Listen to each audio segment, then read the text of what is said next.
공인중개사 시험 어렵다고요? 40문제 중 24개만 맞히면 합격입니다. 과목별 40점 평균 60점. 그게 끝입니다. 5문제 중 3개만 맞춰도 충분합니다. 오늘도 합격을 향한 10분 루틴. 지금부터 2024년 제35회 시험 2차 1교시 46번부터 50번 문제 시작합니다. 공부 루틴은 채널 길. 46번 문제. 국토의 계획 및 이용에 관한 법령상 도시군계획시설, 이하시설이라 함에 관한 설명으로 옳은 것은 1번. 시설 결정의 고시일로부터 10년 이내에 실시계획에 인가만 있고 시설 사업이 진행되지 아니하는 경우 그 부지의 소유자는 그 토지의 매수를 청구할 수 있다. 2번. 공동구가 설치된 경우 쓰레기수송관은 공동구협의회의 심의를 거쳐야 공동구에 수용할 수 있다. 3번. 택지개발 촉진법에 따른 택지개발지구가 200만 제곱미터를 초과하는 경우에는 공동구를 설치하여야 한다. 4번. 시설 결정의 고시일로부터 20년이 지날 때까지 시설 사업이 시행되지 아니하는 경우 그 시설 결정은 20년이 되는 날에 효력을 잃는다. 5번. 시설 결정의 고시일로부터 10년 이내에 시설 사업이 시행되지 아니하는 경우 그 부지 내의 건물만을 소유한 자도 시설 결정 해제를 위한 도시군관리계획 입안을 신청할 수 있다.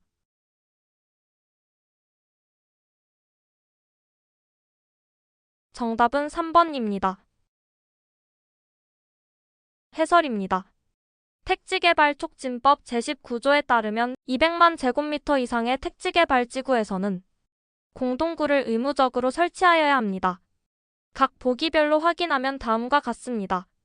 1번은 실시계획 인가만 있는 경우에는 매수 청구가 불가능합니다. 2번은 쓰레기 수송관은 공동구 수용 대상 아님 전선통신선 등만 해당. 4번은 20년이 아니라 10년입니다. 10년 지나도 사업 없으면 해제 가능.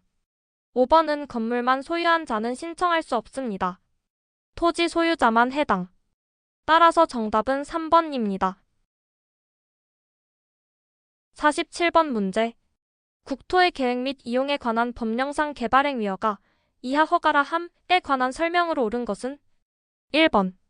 도시군계획 사업에 의하여 10층 이상의 건축물을 건축하려는 경우에는 허가를 받아야 한다. 2번.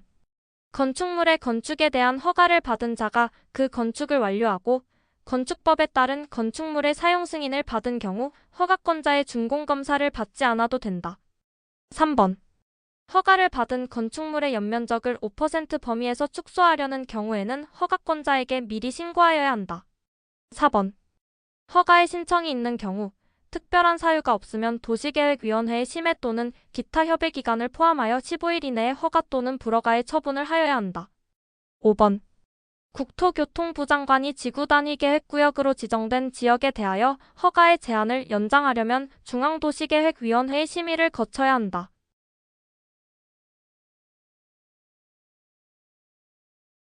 정답은 2번입니다.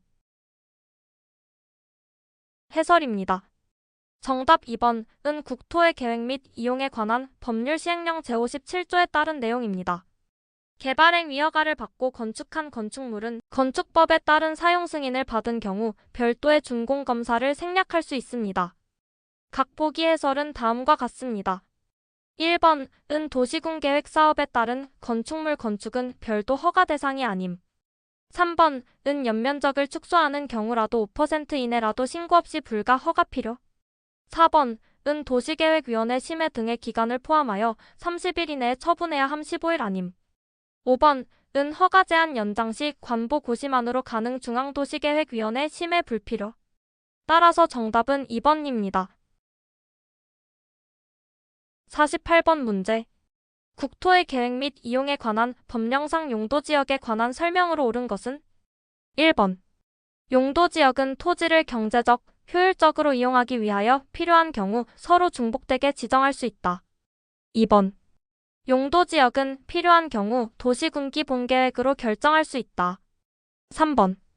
주민은 상업지역에 산업유통개발진흥지구를 지정하여 줄 것을 내용으로 하는 도시군관리계획의 입안을 제한할 수 있다. 4번. 바다인 공유수면의 매립구역이 둘 이상의 용도지역과 이웃하고 있는 경우 그 매립구역은 이웃하고 있는 가장 큰 용도지역으로 지정된 것으로 본다. 5번. 관리지역에서 농지법에 따른 농업진흥지역으로 지정, 고시된 지역은 국토의 계획 및 이용에 관한 법률에 따른 농림지역으로 결정, 고시된 것으로 본다.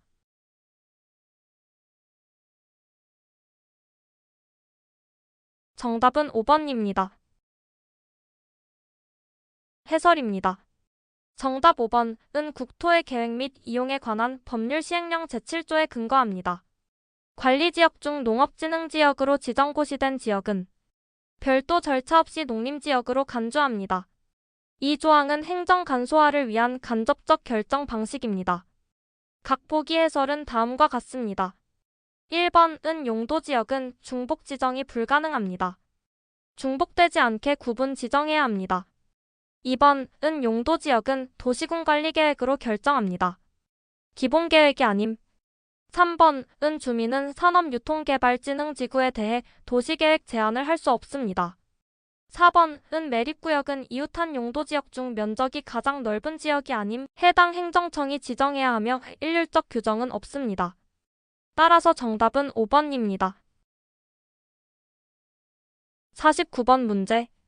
국토의 계획 및 이용에 관한 법령상 기반시설 부담구역에 관한 설명으로 옳은 것은 1번. 공원의 이용을 위하여 필요한 편의시설은 기반시설 부담구역에 설치가 필요한 기반시설에 해당하지 않는다. 2번. 기반시설 부담구역에서 기존 건축물을 철거하고 신축하는 경우에는 기존 건축물의 건축 연면적을 포함하는 건축행위를 기반시설 설치 비용의 부과 대상으로 한다. 3번. 지구 단위 계획을 수립한 경우에는 기반시설 설치 계획을 수립한 것으로 본다. 4번. 기반시설 부담구역 내에서 신축된 건축법 시행령상의 종교집회장은 기반시설 설치 비용의 부과 대상이다. 5번. 기반시설 부담구역으로 지정된 지역에 대해서는 개발행위 허가의 제한을 연장할 수 없다.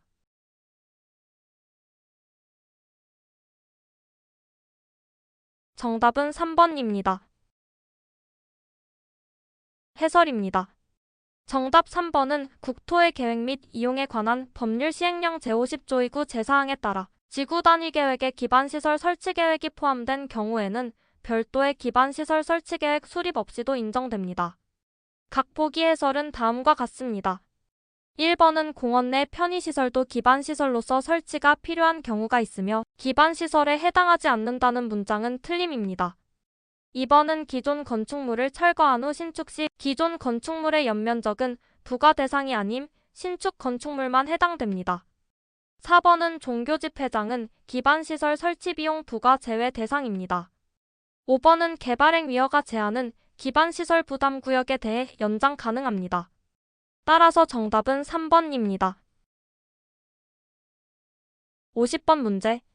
국토의 계획 및 이용에 관한 법령상 개발진흥지구를 세분하여 지정할 수 있는 지구에 해당하지 않는 것은 단 조례는 고려하지 않습니다.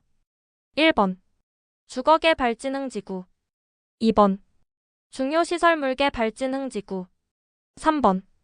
복합개발진흥지구 4번. 특정개발진흥지구 5번. 관광휴양개발진흥지구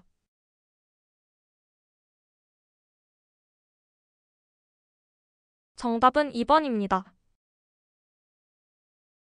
해설입니다. 국토의 계획 및 이용에 관한 법률 시행령 제35조에 따르면 개발진흥지구는 도시지역의 효율적 이용 및 개발을 유도하기 위한 지구 단위의 계획 수단이며 조례로 정하는 바에 따라 다음과 같이 세분할 수 있습니다. 주거개발진흥지구, 복합개발진흥지구, 특정개발진흥지구, 관광휴양개발진흥지구, 중요시설물개발진흥지구는 법령상 존재하지 않으며 따라서 정답입니다. 따라서 정답은 2번입니다. 5문제 끝. 3개 이상 맞히셨다면 오늘도 합격 루틴 성공. 공인중개사 시험 40문제 중 24개만 맞히면 끝. 과목별 40점만 넘기면 평균 60점으로 합격입니다. 매일 딱 10분 이게 진짜 합격 습관. 좋아요는 루틴 유지의 비타민. 구독은 합격까지 함께 가는 출석 체크. 하나씩 쌓아가는 합격 습관. 다음 영상에서도 함께 할게요. 여러분의 루틴 응원합니다. 공부 루틴은 채널 길